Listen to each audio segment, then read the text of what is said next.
Hello, everyone. This is Kathleen from Be Again Books, and I'm here to share kind of a demonstration about how to create interesting flat elements. My objective today is flat. I am participating, making this journal as part of a challenge, the December Junk Journal Challenge from Dear Julie. And there are a lot of elements in this challenge. In one signature book, the limiting factor this time is one signature, but there are a lot of things. And you can see that I have reached what I believe is my limit for chunky elements, and I still have several of these clusters to add, and I still have things to do, and I do not want it to be any thicker.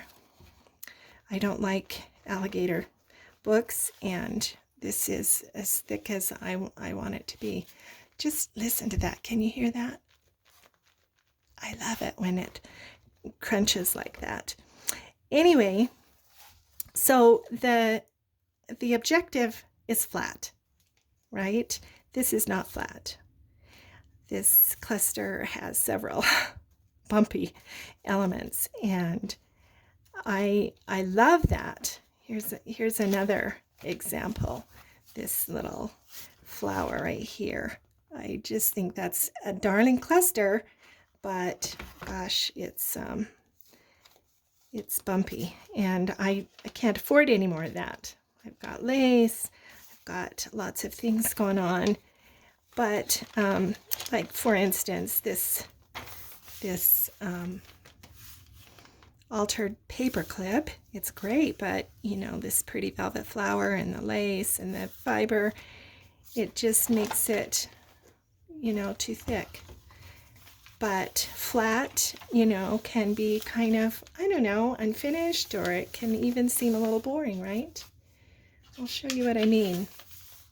So this is a stamp, and this is the same stamp. It's flat, but that seems a little stark and kind of unfinished to me.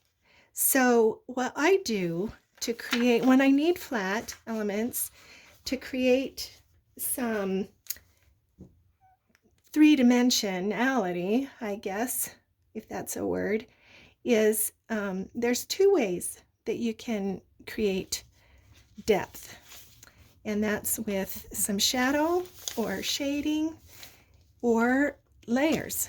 So let me show you. Let's take this again, and I'll show you the difference here. So you can see that with this one, it's just the flat stamp.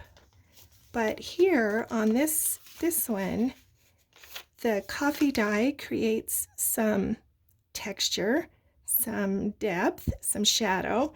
So it makes the background recede from the birds. And then this texture stamp adds a little another layer, and then the birds are on top of both of those layers, and so it helps create some depth. And so those are the two techniques that I want to show you: creating shadows or shading and depth with layers. So here's my spot. I have created this pocket on this side with a fold, and so that leaves this on this side. Ordinarily, I would just, maybe make a pocket to cover that up. But you know what happens when you make a pocket? First of all, then you've got this layer on top of this layer already. And then when you make a pocket, then you've got to put something in the pocket, and pretty soon you've got more bulk. So what I'm going to do is create using this already. So when you want to use flat, then you look for flat materials. So tissue paper doesn't add much bulk. Stickers like vellum stickers, you can see that this vellum sticker is quite a bit thinner, than this cardboard sticker. It doesn't seem like much, but when you have, a whole book of bumpy things, it adds up and becomes more bulky. So look for materials that are as thin as possible. There's regular paper, there's book page, but some book page is thicker than others. So dictionary paper is very thin. Vintage music paper, vintage books are usually thinner paper, sometimes thicker, but look for thin, flat materials to begin with. And then sometimes you can find materials that have some depth, that are printed, and that gives you, some nice depth without a lot of bulk. Whereas, when you're making that yourself, then you would have to build that up. And printed, you can get the benefit of the shading that's already in there. Okay? All right, so what are we going to do with this page? I've got to cover this up. So what I've decided to do, the first thing I'm going to do is create some depth with some shadows. So I'm going to use just some ink. I don't want the natural shadow. I'm going to create some shadow in there with some ink.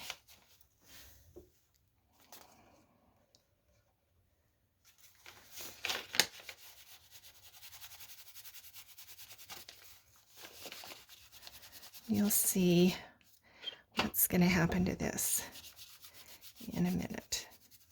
All right. So you can see that depth behind there. All right. There's the shadow. We've got some depth going. So now I'm going to take this doily. This is coffee dyed, which makes it bumpy, right?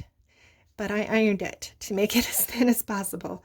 And generally, I love the natural bumpiness, and I love thick materials and bling and lace. But as I say, this book just can't afford any more of that. So I'm going to slide this under there and position and see where else I need some shading.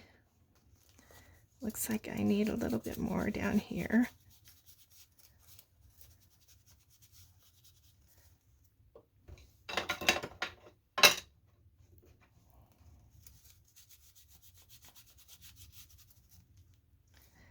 All right. Okay, now before I glue that down, the other thing we do, remember, is to make some layers. I'm going to do that with a stamp. Get a masking paper. So this is the stamp I've been using. So I'm just going to add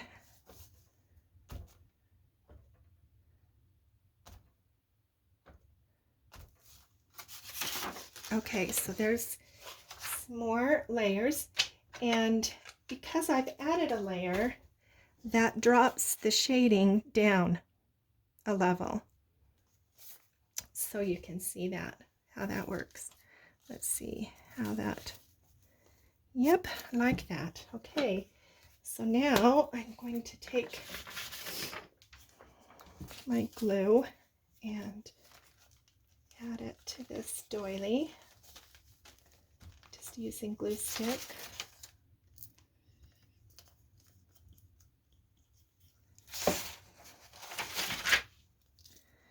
All right, now let's see if I can get that under there without causing all kinds of problems. I want to keep it kind of away from this edge. And the reason is because when the journals begin getting thick,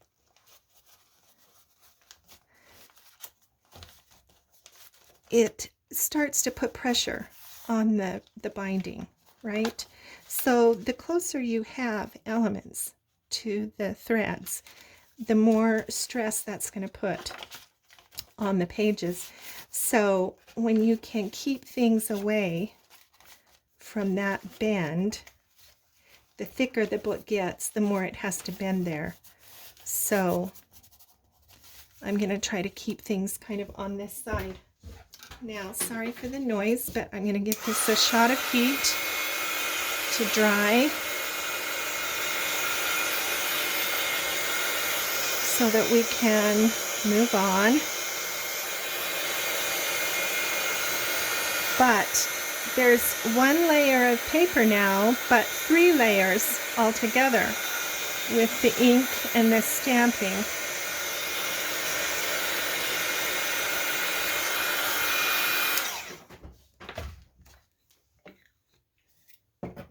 All right, now we're going to take the stamp again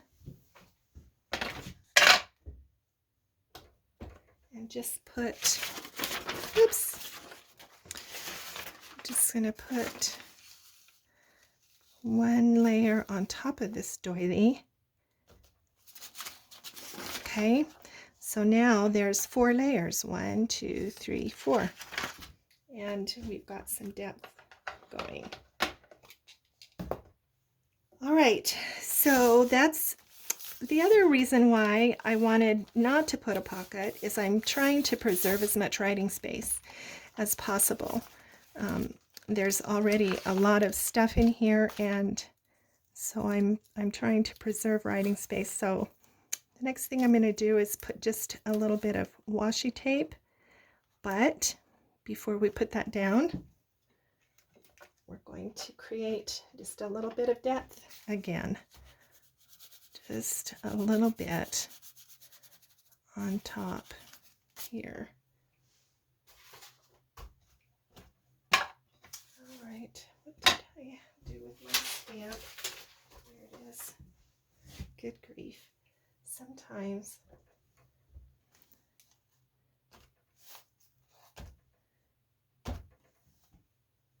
I can't find things when they're just right here. Okay, so we've got that. Now we'll measure this and make a clean edge. I like to put glue on the washi tape so that I'm sure that it's not going to come up.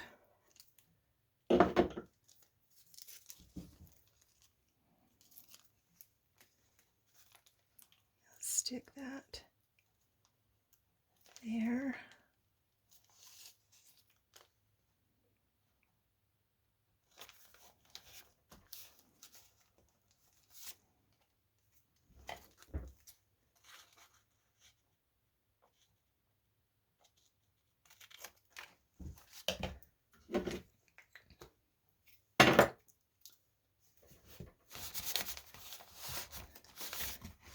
All right, so there you can see there's some depth. That's what I was going for. It's still completely flat. It's not going to add any bulk, except I'm going to put a sticker on there. And this is the one I want. It's a little bit of bulk, but not bad. And I'm just going to put it right there. It's not sticky anymore, so I'm going to put a little bit of glue on. By the way, that's one reason why I like to use distress ink. to ink edges, because I think that what it does is it defines the edge, but it also puts just a little bit of shadow around the edges, and that creates depth. All